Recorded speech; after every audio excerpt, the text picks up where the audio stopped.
Baru-baru ini, dunia maya dihebohkan dengan beredarnya video peluncuran rudal hipersonik milik Iran yang diberi nama Fatah. Video ini memperlihatkan sebuah rudal meluncur dengan jejak api yang sangat terang dan dramatis di langit malam. Tak butuh waktu lama, netizen menjulukinya naga meteor dari Timur Tengah karena efek visualnya yang begitu mencolok dan menegangkan. Rudal Fatah adalah salah satu rudal hipersonik terbaru buatan Iran. Kata hipersonik merujuk pada kecepatan rudal yang melampaui Mach 5 atau 5 kali kecepatan suara. Dalam kasus Fatah, Iran mengklaim kecepatan maksimum rudal ini dapat mencapai Mach 15, artinya bisa menempuh jarak ribuan kilometer hanya dalam hitungan menit. Fatah dikembangkan oleh Korps Garda Revolusi Iran (IRGC) dan diklaim memiliki kelebihan sebagai berikut. Manuver tingkat tinggi, sulit diprediksi oleh sistem pertahanan udara musuh. Kecepatan ekstrim, mampu menembus sistem pertahanan konvensional. Presisi tinggi, dirancang untuk menghantam target strategis dengan akurasi maksimal. Meskipun klaim teknisnya belum dikonfirmasi oleh lembaga independen internasional, para pengamat militer menyatakan bahwa Iran menunjukkan kemajuan signifikan dalam teknologi misil selama beberapa tahun terakhir. Sejumlah analis pertahanan menyuarakan kekhawatiran bahwa rudal ini dapat mengubah keseimbangan militer di kawasan Timur Tengah. Beberapa media internasional menyoroti bahwa keberadaan rudal seperti Fatah memicu perlombaan senjata dan memperumit stabilitas regional. Namun di sisi lain, Iran menyatakan bahwa rudal ini dibuat untuk pertahanan nasional dan bukan untuk agresi. Negara tersebut menyebutnya sebagai simbol kemajuan teknologi dalam negeri dan kemandirian militer. Terdapat beberapa alasan mengapa video Fatah menjadi viral. Visual spektakuler, jejak apinya yang terang di langit malam sangat dramatis. Faktor kejutan, dunia tidak menyangka bahwa Iran akan memamerkan rudal hipersonik pada momen saat ketegangan internasional sedang tinggi. Simbol kekuatan nasional, video ini dipandang oleh banyak warga Iran sebagai kebanggaan nasional. Sejak tanggal 17 Juni tahun 2025, Iran resmi memberlakukan pemadaman internet nasional secara total. Keputusan ini terjadi di tengah memanasnya konflik dengan Israel, dan menjadi perhatian besar masyarakat internasional. Dalam hitungan jam, akses internet di seluruh negeri anjlok hingga 97%. Banyak warga menggambarkannya sebagai hidup dalam kegelapan digital. Menurut laporan dari lembaga pemantau jaringan global seperti NetBlocks, akses ke layanan seperti Google, WhatsApp, bahkan VPN, semuanya terputus. Kota-kota besar seperti Teheran, Isfahan, dan Mashhad mengalami isolasi digital total, sementara daerah pedesaan bahkan tidak memiliki sinyal seluler sama sekali. Pemerintah Iran menyebut pemadaman ini sebagai langkah pengamanan nasional, guna mencegah penyebaran informasi tidak terverifikasi yang bisa memperkeruh situasi. Selain itu, langkah ini juga disebut untuk menghambat infiltrasi digital asing selama masa konflik. Namun, banyak pengamat menyebut langkah ini sebagai strategi pengendalian krisis dalam negeri, karena pemadaman ini juga memutus koordinasi massa protes, menyulitkan media independen, dan menghentikan laju informasi keluar dari dalam negeri. Bagi warga Iran, dampak pemadaman ini sangat terasa. Kehilangan komunikasi, sulit menghubungi keluarga dan teman, baik di dalam maupun luar negeri. Pendidikan dan kerja terhambat, kuliah daring, bisnis online, hingga transaksi keuangan terganggu. Ekonomi digital lumpuh, aplikasi transportasi, e-commerce, dan platform freelance tidak bisa digunakan. Sulit menyampaikan aspirasi, aksi damai dan kritik sosial menjadi sulit terkoordinasi. Organisasi HAM dan komunitas teknologi global menyuarakan keprihatinan. Amnesty International dan Access Now mengeluarkan pernyataan bahwa pemadaman internet adalah pelanggaran atas hak dasar warga untuk mendapatkan informasi dan berkomunikasi. Namun, sejauh ini, respons diplomatik bersifat hati-hati, mengingat ketegangan di kawasan juga melibatkan konflik militer dan keamanan tinggi.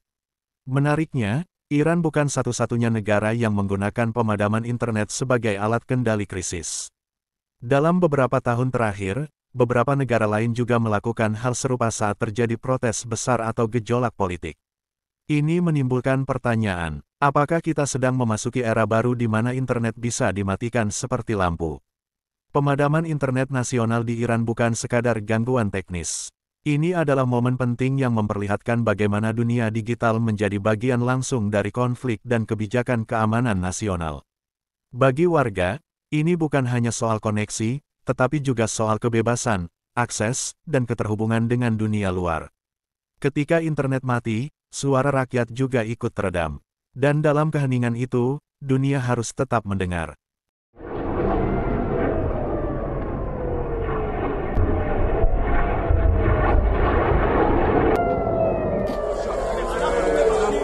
Konflik militer antara Iran dan Israel kembali mencuri perhatian dunia. Dalam beberapa pekan terakhir, dunia menyaksikan eskalasi tajam dengan serangan udara, rudal balistik, dan retorika yang makin keras dari kedua belah pihak.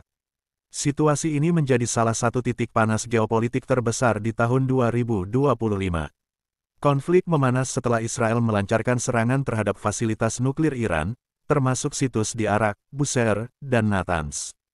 Serangan ini dilaporkan menargetkan fasilitas-fasilitas strategis yang diduga terkait program nuklir Iran. Tak tinggal diam, Iran membalas dengan meluncurkan rudal ke wilayah selatan Israel, termasuk kota Beersheba. Beberapa rudal dikabarkan jatuh di dekat area sipil, memicu kekhawatiran internasional dan mengundang reaksi keras dari sejumlah negara. Menteri Pertahanan Israel dilaporkan menyebut pemimpin tertinggi Iran sebagai ancaman langsung dan menyatakan akan mengintensifkan operasi militer terhadap target-target Iran. Di sisi lain, pemerintah Iran menganggap tindakan Israel sebagai provokasi terang-terangan, dan menyatakan bahwa mereka siap membela diri dari segala bentuk agresi asing. Ketegangan ini tidak hanya menjadi konflik regional, tetapi juga memengaruhi panggung global. Amerika Serikat menyerukan deeskalasi, namun pada saat yang sama menyatakan dukungan terhadap hak Israel untuk membela diri. PBB dan Uni Eropa menyuarakan keprihatinan atas jatuhnya korban sipil dan menyerukan gencatan senjata segera. Negara-negara Teluk, seperti Qatar dan Oman, mendorong diplomasi regional agar tidak meluas menjadi perang besar. Konflik ini bukan sekadar aksi saling serang. Ada dimensi strategis yang lebih besar. Fasilitas nuklir dianggap sebagai simbol kekuatan dan ancaman. Serangan terhadapnya bisa memicu konsekuensi jangka panjang. Kawasan Timur Tengah bisa kembali menjadi medan konflik terbuka, memengaruhi jalur minyak global dan stabilitas politik regional. Teknologi militer terbaru, seperti rudal hipersonik dan drone canggih, mulai digunakan secara terbuka.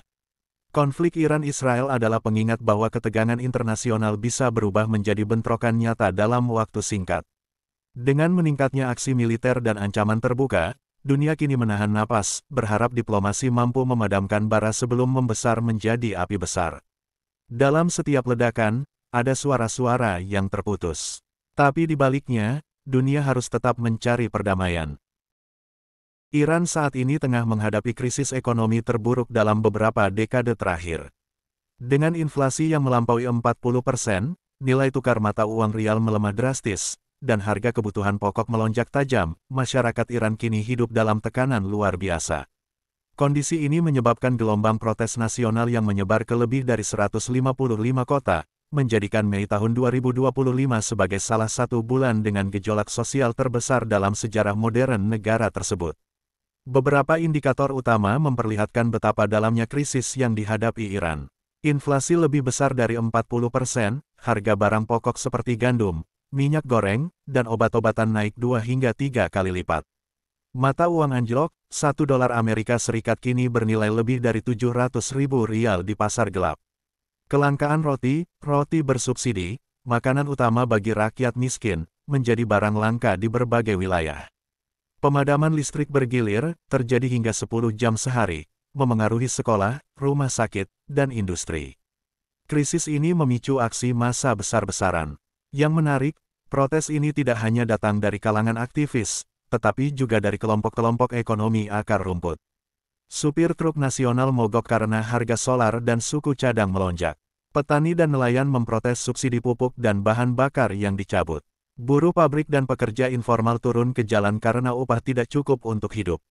Ibu rumah tangga dan penjual kecil mengeluhkan sulitnya memenuhi kebutuhan harian. Protes terjadi di kota-kota besar seperti Teheran, Shiraz, Mashhad, hingga kota kecil seperti Kasvin dan Zahedan.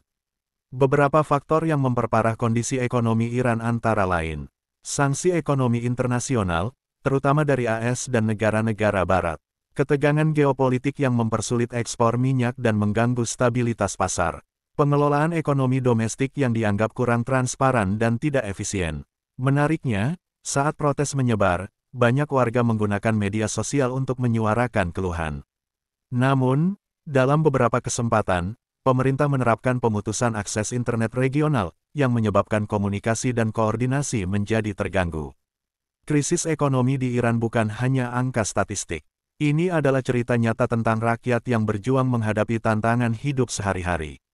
Ketika harga roti melambung dan listrik padam, suara rakyat tak lagi bisa dibungkam. Momen ini menjadi pengingat bahwa stabilitas ekonomi adalah fondasi perdamaian sosial, dan bahwa ketahanan masyarakat diuji bukan hanya oleh perang, tetapi juga oleh harga bahan pokok.